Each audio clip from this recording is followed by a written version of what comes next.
Well, good afternoon, everyone. Thank you for joining me so far. There's quite a number to join us today, so I will let the numbers tick up as we go through the introductions. Um, as I say, welcome today to the first of our Operation Resilience Summer Series. We're going to have a series of 4 sessions over the coming weeks. And this first one today, I will be delivering on the subject of governance and risk management as it pertains to operational resilience. As you know, I work with KRIs, and my name is Sandy O'Leary, and I'm the head of the risk advisory section at KRIs, which is, as you know, a company that offers governance, risk, and compliance software solutions and services to our clients, which are across all the full range of financial services, including both the public sector, the private sector, the not-for-profits, and many other sectors. And it was just to let you know from in advance that today's session will be recorded and the slides will be circulated afterwards. So you will have those to reference if you wish to go back to any of them. As I said, today we plan to cover the governance and risk management side of the Operation Resilience piece. Myself, Session 2 will be on business continuity and disaster recovery, where our Chief Technical Officer, Jerry Joyce, will delve much deeper into those particular aspects of the framework. And then on the 17th of July, I will come back and have the third session, which will focus in on incident management and response. And then on the 21st of July, Jerry will finish off the series of 4 with a focus on third-party risk. So today's 30-minute session looks at how organizations can embed proper resilience into their decision-making processes. And you know that can be achieved through the risk management frameworks, through clear accountability, and by using meaningful management information. And that's something we're going to focus on for today's session. So I suppose to get stuck in from the basics, just operational resilience itself, what does it mean? And I suppose, you know, the most important thing and the hardest bit that everyone finds, I suppose, is that there is a challenge for all of us to accept that whatever business we're in, it's subject to disruption on an ongoing basis. Some are relatively minor disruptions, which are to be expected and anticipated. And as organizations, we generally have processes already in place to address those.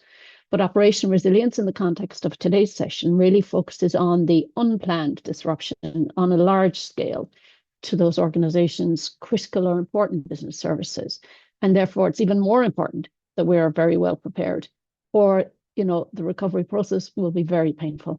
And in worst case scenario, there might not even be a recovery. So it is very important that we understand from the outset what it is we're trying to achieve by operational resilience.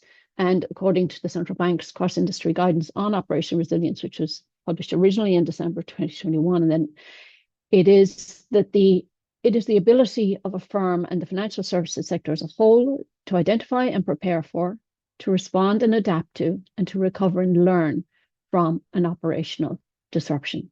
And those 3 pillars are going to arise across the various sessions that we're going to be doing in this regard. So why would we be bothered to worry about all of this, or why should we be worrying about it? I suppose for me, so the key to it really is that customer expectations have changed dramatically in recent years. We very much live in an always-on world now, where consumers expect access to the products and services that they want on a 24/7 basis, and that's you know, fairly challenging to provide at the best of times, not to mention through disruption and, you know, negative incidents that might arise. One of the key challenges I find is that news spreads so much more quickly now.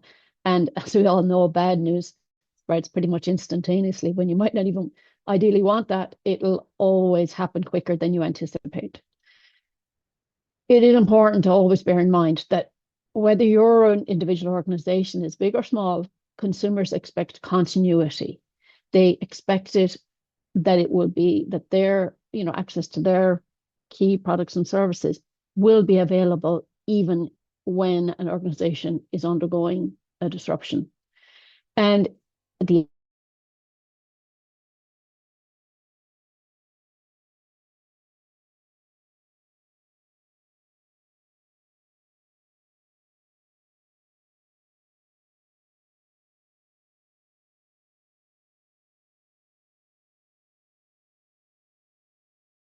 that's not the case anymore. And it doesn't really seem to matter whether it's a big business or a small business. Consumers and customers in general have higher expectations in terms of that availability of service for them. When it comes to purely from an organization perspective, I think one of the key things is, who on the board or management team wants to be the one to have to go to their consumers with the bad news. Nobody wants to have to face that particular scenario where they're telling people that they won't have access to their products or services because the organization wasn't sufficiently prepared. And that's, I suppose that's the crux of the matter now. People expect organizations to be prepared, to understand what they will need in order to be able to continue to deliver services. Ultimately, it all comes down to the reputation in the market. And, we all know that a good reputation that an organization hopefully has will need to be maintained. And the downside of that is that, managed disruptions or incidents, that good reputation could easily be lost.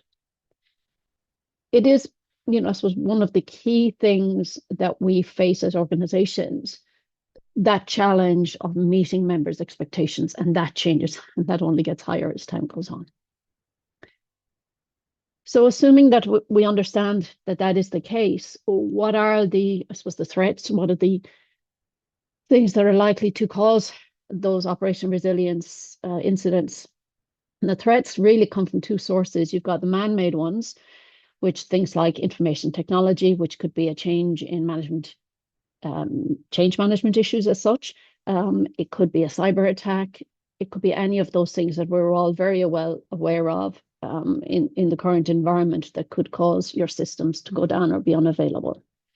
It could come from basic human error. I mean, things can happen. Incidents happen, there is no malintent, there's no intention of any kind behind them. Somebody can simply plug in or out the wrong cable, by accident can nudge something and everything goes awry. It can be things like civil disturbance. And if you think of things like strike action, for example, that could cause access to a building to be problematic.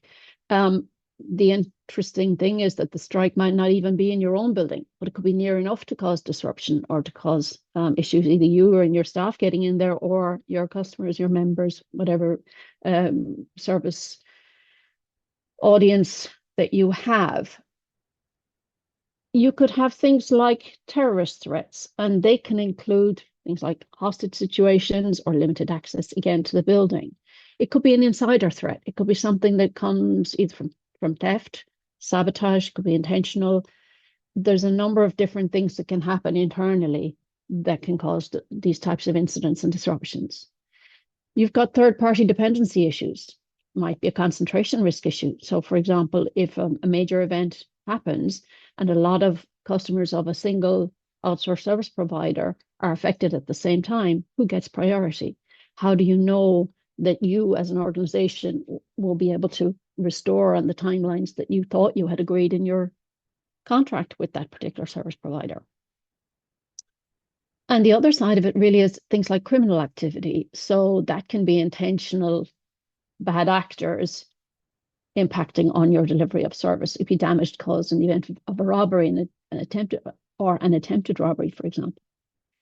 And then the other side of things is the natural causes. So the usual things you're very familiar with, storms, pandemics, all those kinds of things that can cause and can be a threat to your operational resilience. So in terms of the context itself, there is very clear regulatory expectations in this regard. Central Bank of Ireland published their cross-industry guidance on operational resilience in December 2021. The Bank of England has issued their joint statement on approach to operational resilience in March 2021, and you've got the Digital Operational Resilience Act. That's in place and applicable for some industries and is coming down the road for other industries. So there is lots of information, guidance, expectations already documented out there as regards what is expected. And as I often say to people that I engage with on a day-to-day basis when it comes to risk management, the jurisdictions aren't as significant in terms of good practice. Obviously, from a compliance perspective, they are, because there are different requirements that might be applicable in a specific jurisdiction. But when you think about regulatory guidance, I think it's good to look across jurisdictions because everybody's trying to achieve the same thing. And there can be good guidance and advice irrespective of which jurisdiction you may operate in or within. So in terms of the core principles of operational resilience governance, which is one of the areas we're looking at today, there are some key elements to it. You've got your board and senior management taking ownership of that framework, and that's done through the embedding of risk appetite through a number of channels and directions. You've got the identification of critical or important business services, and that includes all the relevant activities, the people, the processes, the various types of information, technologies, and your third parties that are involved in successfully delivering all these services that you have as an organization.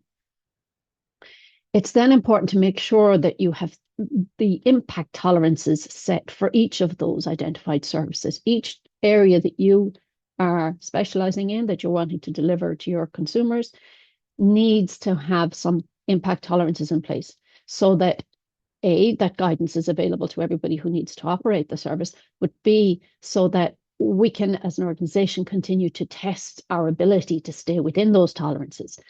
And you do that on the basis of severe but plausible operational disruption scenarios.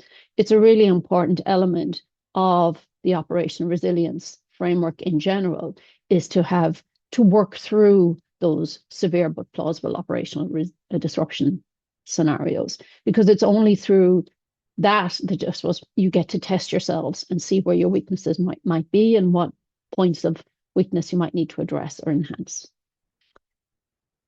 Another core principle is that continuous review that we speak about in risk management generally, but more particularly in operation resilience, because the framework that you put in place doesn't remain as in that a lot of things can be changing around that at the same time. So your framework itself needs to adapt to how things are changing.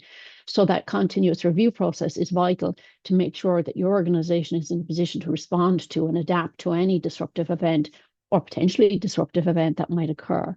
And it's through achieving your operational resilience really has to be based on continual enhancement, because things do not remain static. The world in which we operate does not remain static. So therefore, our operational resilience has to be adaptable at all times. When we break it down into responsibilities, I'm going to look at governance responsibilities and management responsibilities.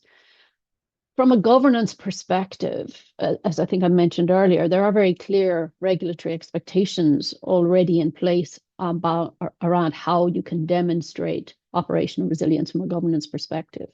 And one of the key things from the outset is to make sure that it is fully embedded in the board's strategic planning, and that all relevant policies, plans, and procedures that have an impact on your operational resilience framework are bedded in and they're kept up to date, and that they are relevant. Boards themselves have a responsibility to review those materials, to challenge their content, and approve the key elements of the resilience framework at least annually. And I would say that, we often see that phrase in relation to risk management generally, that things be either reviewed at least annually or considered at least annually.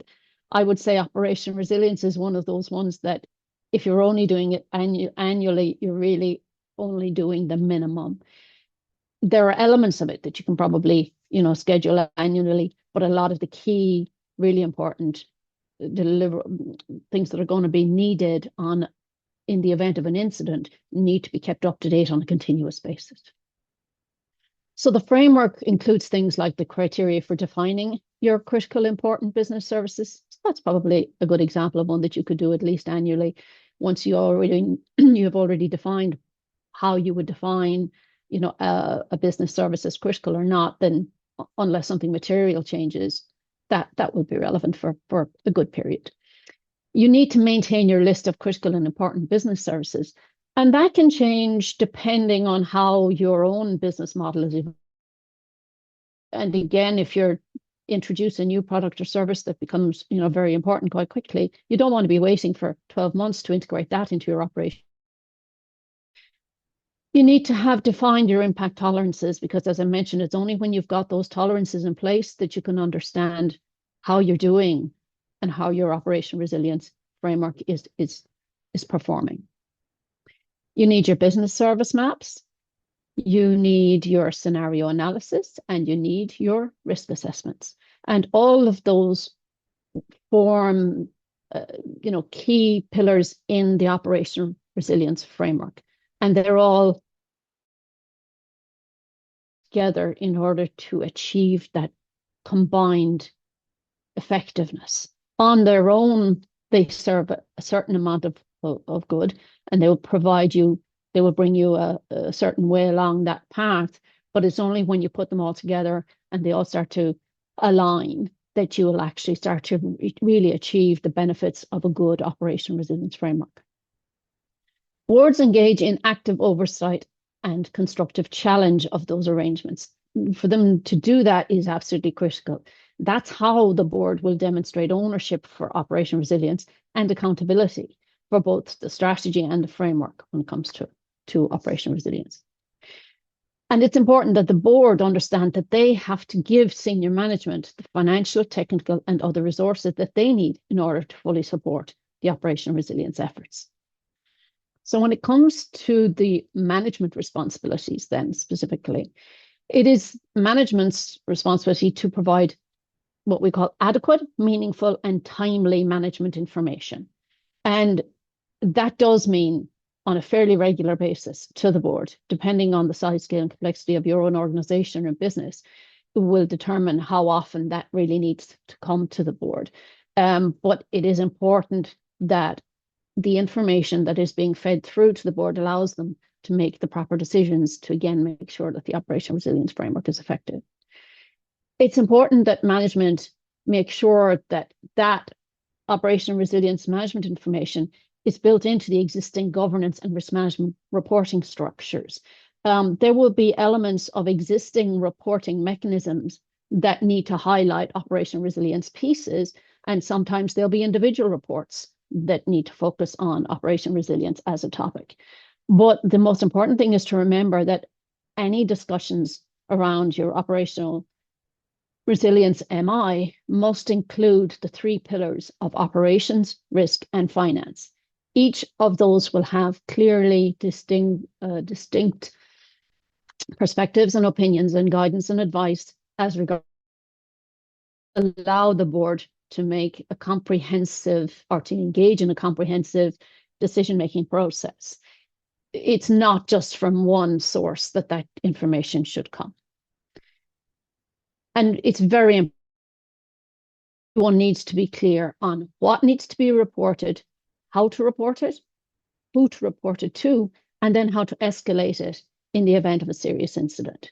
So you've got your kind of standard reporting processes, but then you've got what do you do when something goes pear-shaped and you need to bypass possibly the normal timings or the normal routine and to bring something to keep people's attention.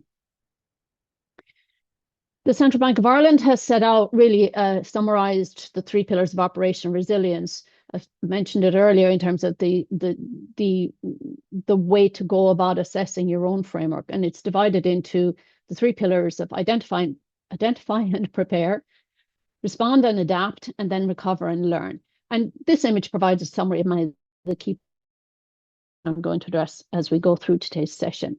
But it's good to see that, or to have that image as a summary. And we're going to delve into elements of it in more detail in the following three webinars in this Operational Resilience Summer Series as well.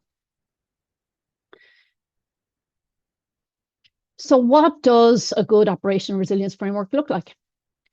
It should have good governance arrangements fully documented through the policies, plans, and procedures of your organization. It is important that all of these, I'm going to be looking at these elements of the framework in the next three slides, including this one. And it's really important that they need to be managed and coordinated to ensure that all the organization's priorities are addressed and to basically avoid duplication of effort or misallocation of limited resources, of which, everybody struggles with limited resources. So as I'll mention each of these topics over the next few slides, almost every single one of these could be a training session on their own. But today we're basically looking at kind of what a high-level framework would look like. So we've mentioned the governance arrangements in terms of the policies, plans, procedures. You're going to have your risk management arrangements specifically in terms of its focus on operational resilience, and that will include the risk management function itself, the operational resilience risk register, ownership of the operational resilience risks, the monitoring and reporting of operational resilience risks, and then your identification and classification of critical services, the mapping of those critical processes, the operational resilience impact tolerances, and scenario testing. So that's the they're the elements of the risk management framework that are going to be part of the overall operational resilience framework itself. Then you have to build in things like the business continuity planning activities. And that will include things like your business impact analysis, your component and scenario testing, your allocated roles in severe but plausible scenarios, for example. And that includes things like making sure everybody's aware who their alternates might be in a stressed scenario. Another part of this framework is the disaster recovery element. And then you have the incident monitoring and management piece. And then you have the outsourcing and management of third parties. We're going to delve more deeply into the business continuity and disaster recovery areas in the session on the 23rd of June that's going to be delivered by Jerry Joyce, who's our Chief Technical Officer at KRIs, who I know many of you will be familiar with. In part 3 of the summer series on the 7th of July, I will focus in on the incident management and response part of the framework.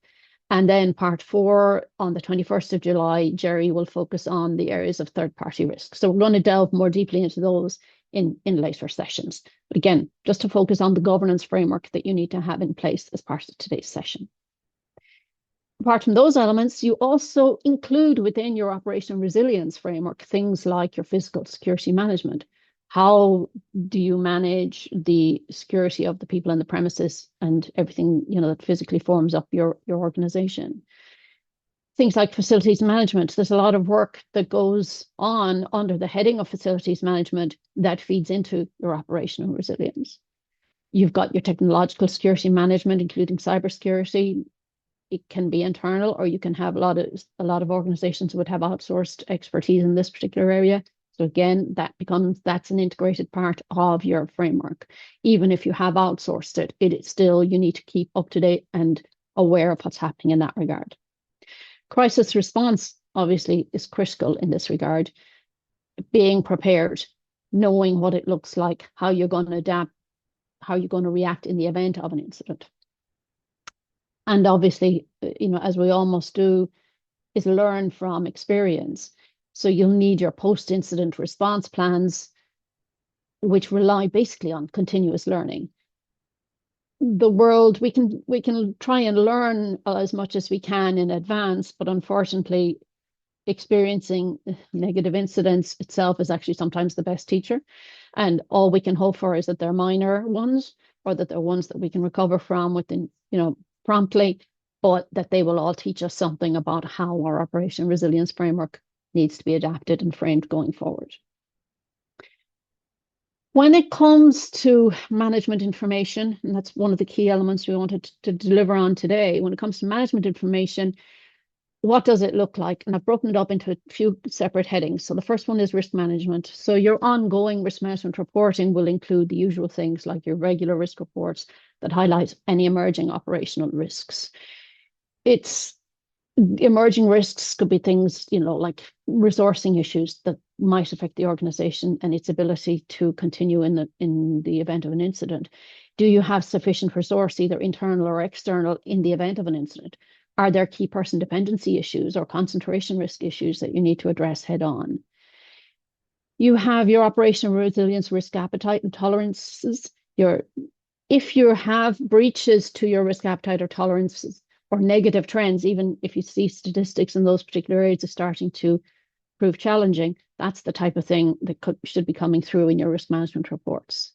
Also in the risk management reports should be the ongoing operational resilience control testing and the findings that arise from this type of testing. And then ultimately you need to have at least an annual operational resilience self-assessment. And that means really taking a critical look at the entire operation resilience framework. Ask yourself, how is it operating? Are there any weak points that need to be addressed? And if so, is there a plan to do so? Highlighting the weaknesses in a report is not going to be enough on its own. There has to be a plan to how to address them if you find weaknesses. Another part of the management information framework looks at the incident management part itself. So you will need clear incident reporting guidelines and reporting forms.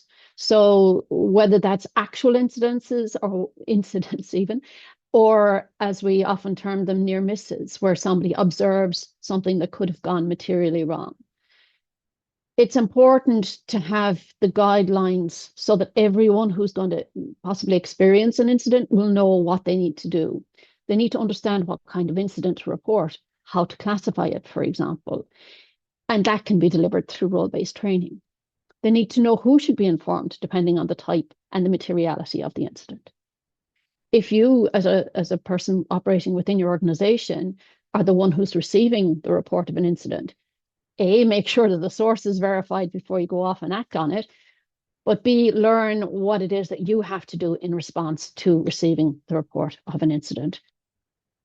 And then we need to have formal follow-up on any incidents or near misses until they're corrected.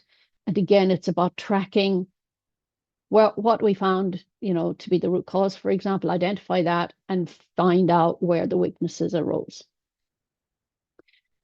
The other area of management information looks at financial. So all your financial reports should include, your strategic plan being underpinned by realistic financial projections and targeted investments in operation resilience.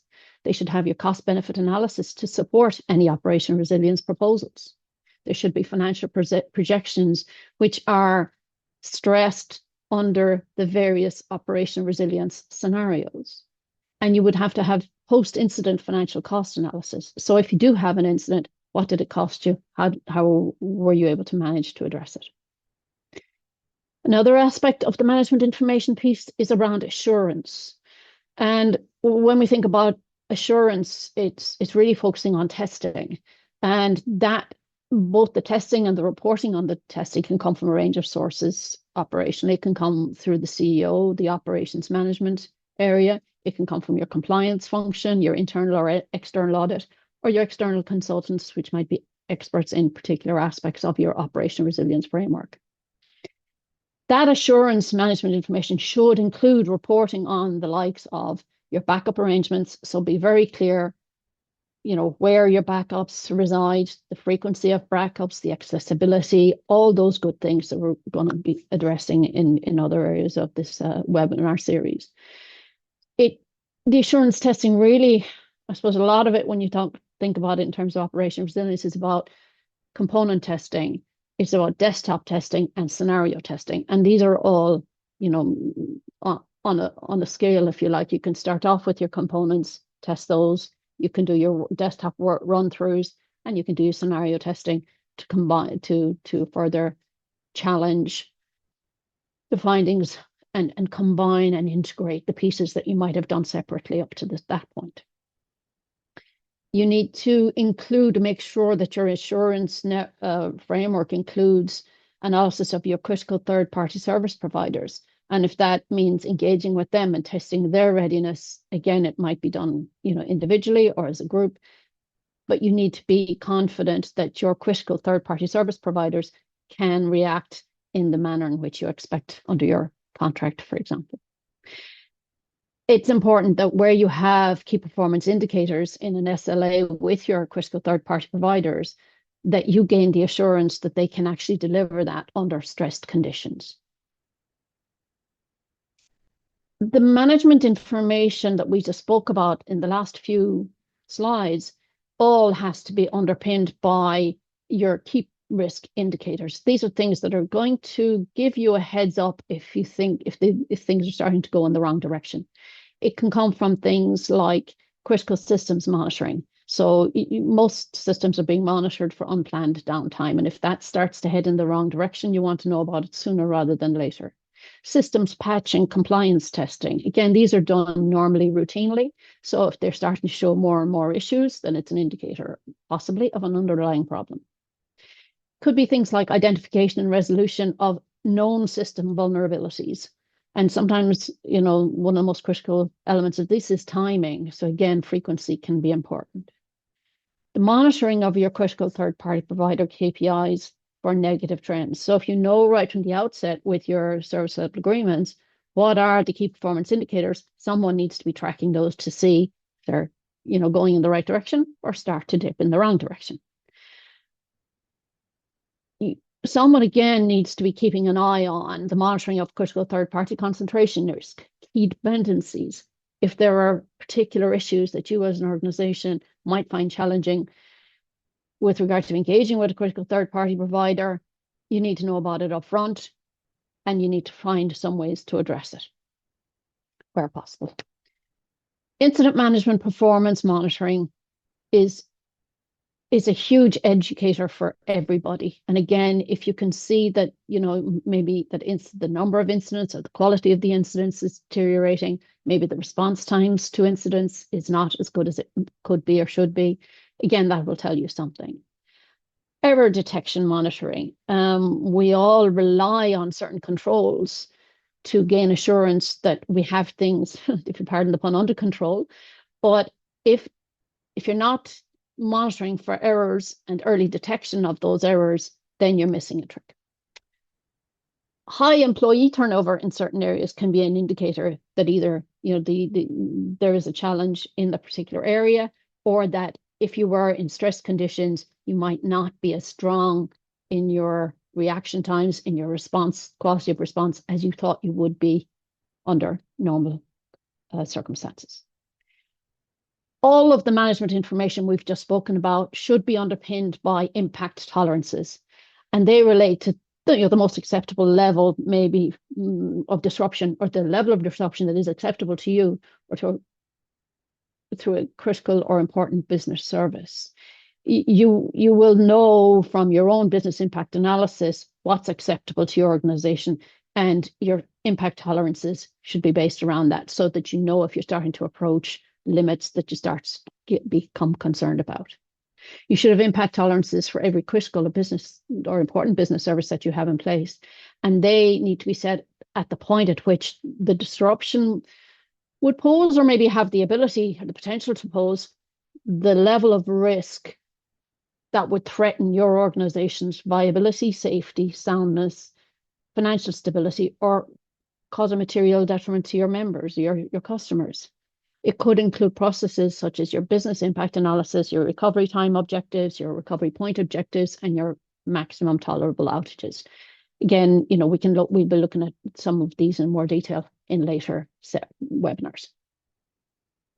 Other metrics would be your maximum tolerable duration of a disruption. It could be your maximum tolerable number of consumers affected. It could be the maximum number of transactions affected.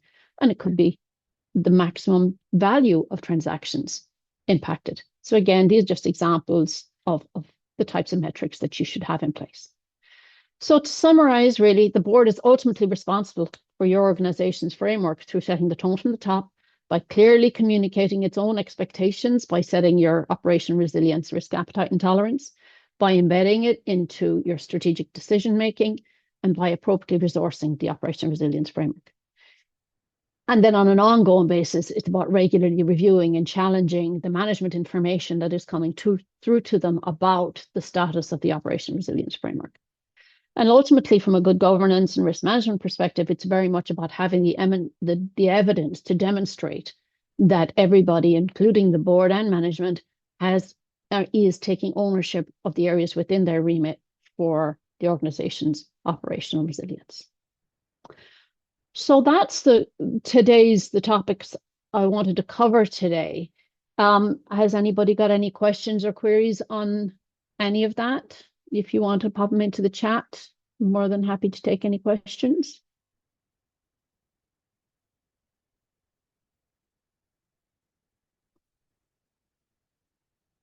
As I said earlier, we will be circulating the slides, and if you have any follow-up questions on it, my details are in the next slide, and you're more than welcome to follow up and give me a shout if there's anything that I have mentioned or didn't cover in today's session that you would have liked to have seen more on.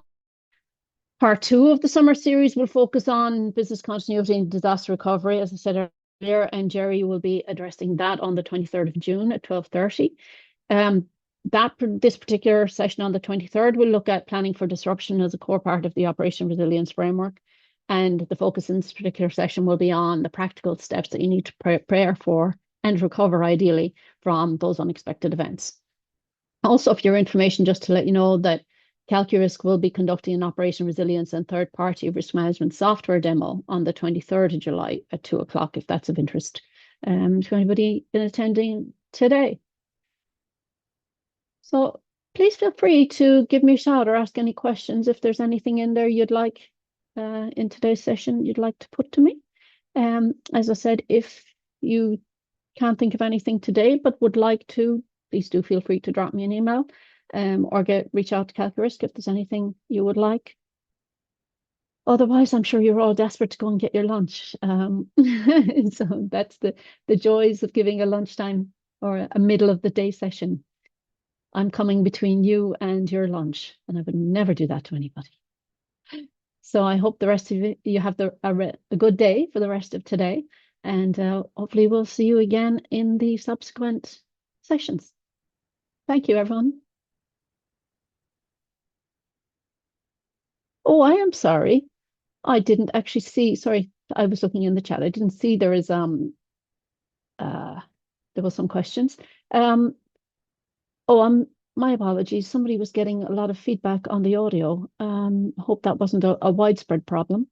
From a business impact assessment perspective, would it make sense that, for example, internal audit might not be prioritized from a BCP perspective, but if we outsource internal audit, that is, could still be deemed a critical function service due to regulatory requirements? Right. So I'm just going to read that again.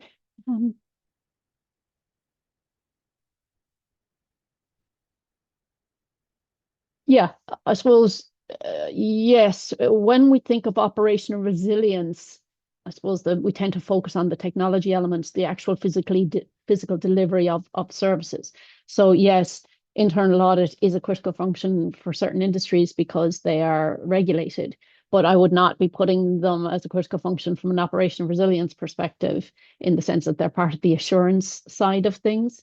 So I would agree with the questioner there that from a business impact assessment, I wouldn't be prioritizing internal audit in terms of operational resilience for other reasons, and from a good governance perspective, yes, and they need to be notified to the regulator if you're required to have an internal auditor and all that sort of thing. So they're vital to have, but from an operational resilience perspective, not from the day-to-day delivery of operation resilience per se. So yes, I would agree. And I've got a few thank yous there in there too. So apologies for the delay in addressing that question. So I was looking in the wrong place. I have another question. If we are a European-based company with a London office, do we need to apply the DORA regulation, or is the FCA PRA sufficient? It's like, I suppose, everything else. When it comes to digital operational resilience, if it's good practice and it's good to do, you should be looking at all of it, because the whole point of operational resilience is actually to add value to your own organization. And whether it's, the equivalent of DORA or DORA itself, they will be very similar expectations. And I would always, and I do this all the time when I engage with risk management professionals, I would say, look at all the regulatory advice and guidance that's out there, because realistically, it all has the same objective to try and make sure that all of the regulated entities when it comes to these types of guides and so on, it's in your best interest to be as best prepared as you can. And while there might be jurisdictional variations, relatively minor nature, as I say, I think they're all good to learn from. And, best practice is still best practice. So I would say it depends on your organization as to how much resource that you can throw at it. but I would say try and look at all the guidance that's out there if that isn't hedging a bet, because I genuinely do believe that is the case. But could be audited by ECB as London office. The ECB, I presume you mean the European Central Bank. Could be. You're asking me, could you be audited by the ECB as a London office? It depends on where your head office is as well. If your only office is in London, then from a legal and legislative jurisdictional perspective, I would imagine the requirements will be the FCA and the PRA's frameworks. If you have offices within the EU, anywhere within the EU, then you will be covered by DORA. So I'm not sure if that's answering your question, in that I don't know if London is your only location or if you're multi-site across jurisdictions covered by DORA.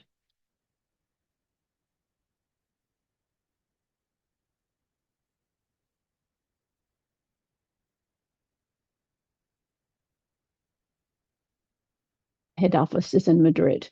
Okay, well, in that case, I would say you need both, because, if the head office is in Madrid and there's data being exchanged, for example, or if your networks are connected, then you're going to come within DORA automatically as being within the EU. And then the London office itself obviously comes within the jurisdiction of whatever requirements. But as I say, they're very similar in general. To the best of my knowledge, the FCA and PRA have aligned their guidance and instructions, to be fully aligned with DORA. So, because again, it's all best practice and it's all with a view to making sure that your entities are covered.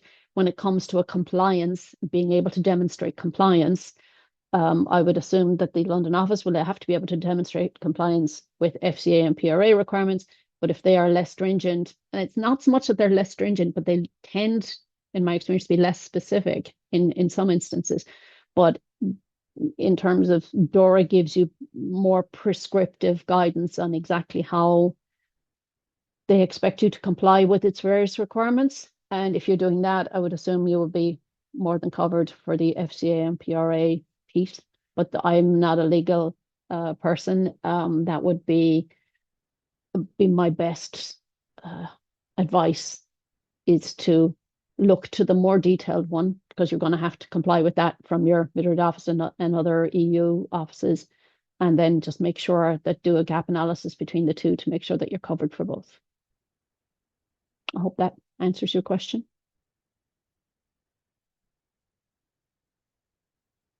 Okay, multi-site all over the world. You're going to have great fun with this. So hopefully all of that helped answer a little bit. But I would say, look, ultimately, as I say, it's for your own benefits. It's in your own business's best interests to be as prepared as you can when it comes to operational resilience. And I would say take the best, take the guidance, take the detail from wherever you can get it, whether it's DORA or the FCA, PRA's own guidance, and implement to the best that your organization can with the resources that it has to hand, but to ensure that you can demonstrate compliance from each jurisdiction that you're involved in. That sounds so simple for me to say, doesn't it? I am so sorry. No, when it comes to implementation, that is not going to be quite as easy to say, take the best and run with it. But that's what I would be suggesting. And again, just making sure the compliance minimum standards, irrespective of which jurisdiction, are covered, so that if you do get inspected by your local jurisdiction, that you're able to demonstrate compliance with its own requirements. Okay.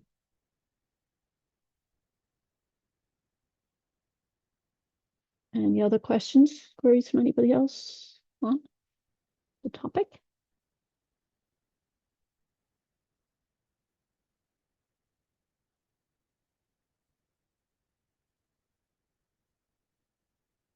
No, don't think so.